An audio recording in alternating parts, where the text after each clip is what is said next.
next guest, a Peabody Award-winning actor, comedian, and New York Times best-selling author. You know from The Traitors, RuPaul's Drag Race, and We're Here. And tomorrow, he will make his Broadway debut as Harold Zidler in Moulin Rouge, the musical, at the Al Hirschfeld Theater. Please welcome to the show, everybody, Bob the Drag Queen.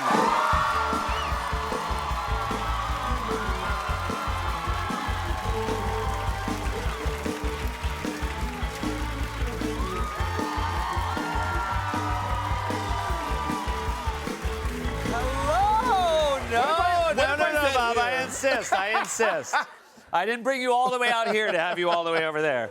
Thank you. And I cannot believe you. I want to thank you for spending your last day of freedom before you become a Broadway actor. Yeah, Broadway is 8 shows a week. It is. I don't know if it's humane. But you are, and again, you're no stranger to performing. But Broadway is a whole other thing. It's a beast of a different shape for sure. And I'm gonna conquer this beast. This is this is the role that was Jim Broadbent played in the film, Harold Zidler, the Master of Ceremonies. How has your preparation been going? Well, fun fact, I actually watched the movie for the first time like 3 weeks ago. Really? Yeah, I had never seen the movie before. I saw the play twice before I saw the movie once. Wow. Yeah. So Did you like it? Yeah, I loved it. Yeah. Great. So I get that would have been awkward. No, I get it. I feel convinced that Baz Luhrmann was on something. Yeah. Because it is a trip. I was like, am I high? Baz Luhrmann would be a good slang for a drug. Yeah, I got about 3 bags of Baz. You know, I do some. I do Let's want to give a Baz quick shout sometime out to all the people in Minneapolis who are just eating. So like right now. I used to live in Minneapolis. You're right. It's a beautiful town. It really is. And if anyone knows how to deal with ice, it is the people from the freezing town of Minneapolis, Minnesota. So shout out to everyone in Minneapolis. All right. Well, thank you for that. Yeah. You moved to New York City when you were 22. Is that accurate? Yeah.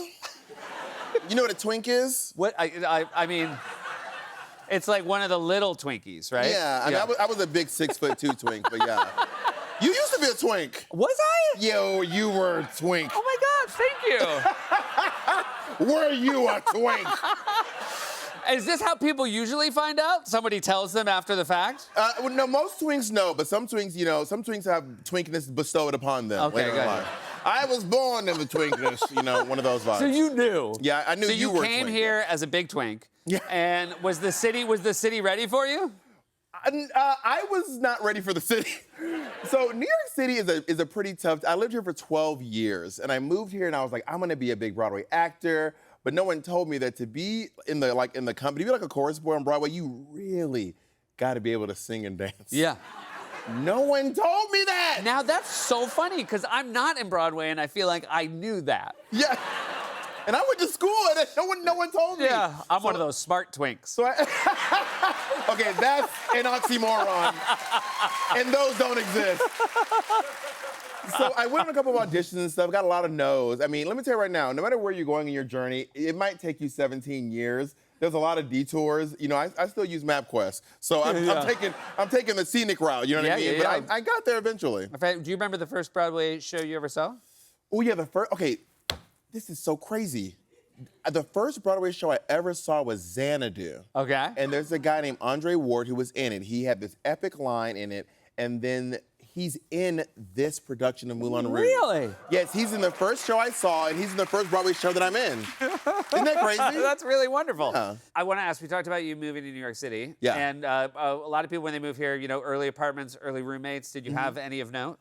Yeah, I had a lot of, most New Yorkers won't tell you this, but a lot of us have we all have this one roommate in common, mice. A lot of us have mice. Yeah. You're acting like you don't act like you never had mice. You've had mice. Yeah. So I've lived with quite a few mice in my day, and I had some really crummy apartments. I mean, I used to live in this apartment in Ozone Park, Queens, which is about as far away as you can get from Manhattan and still live in New York City. It's the A train all the way right before Jamaica Bay is where it's right before Jamaica Bay. So I lived out there with this lady and her husband and my other roommate. There were 5 of us. And she was pregnant. She was pregnant. She had a baby. She had a husband. She probably still has the baby and the husband. We don't talk. And then me and my other roommate were living in the other room. It was a 1-bedroom, and they lived in the living room, and we lived in the bedroom. And that was kind of that was a nightmare roommate situation. Doesn't sound good. Well, even the mice were like, we feel terrible. Yeah, for you. it was a lot. It was a lot. People know you from a great many things. Yes. RuPaul's Drag Race. Mm-hmm.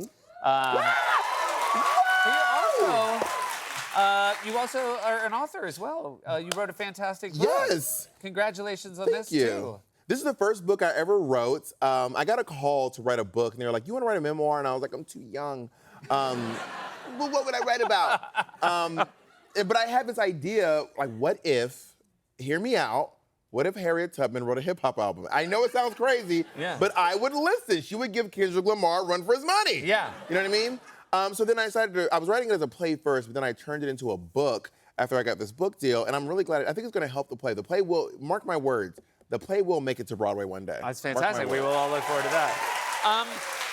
So I will admit, I don't have a ton of knowledge about the world, but I'm fascinated by sort of how people come up with drag names, and I also want to ask how you came up with yours because it does seem very unique amongst the names. Yes. Well, it's crazy because first of all, my real name's not Bob. Everyone thinks my name is Tiffany.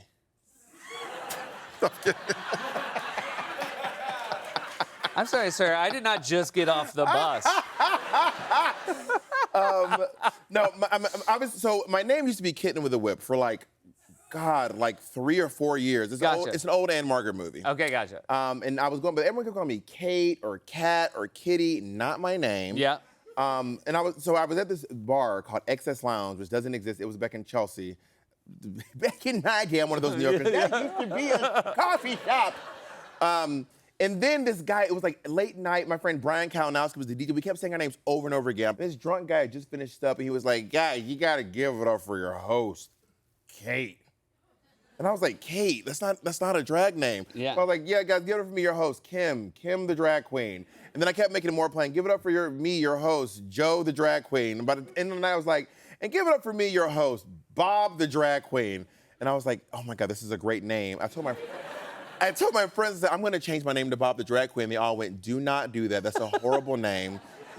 And all I need is one person to say don't do it. And I'm hopping on it. But then at some point, people must be jealous that you made such a bold choice. I mean, when did it take off? When were you like, oh, I got an A+ name No, here? immediately. Yeah. And I always thought it'd be really funny if someone named Bob, if a drag queen named Bob won some national title.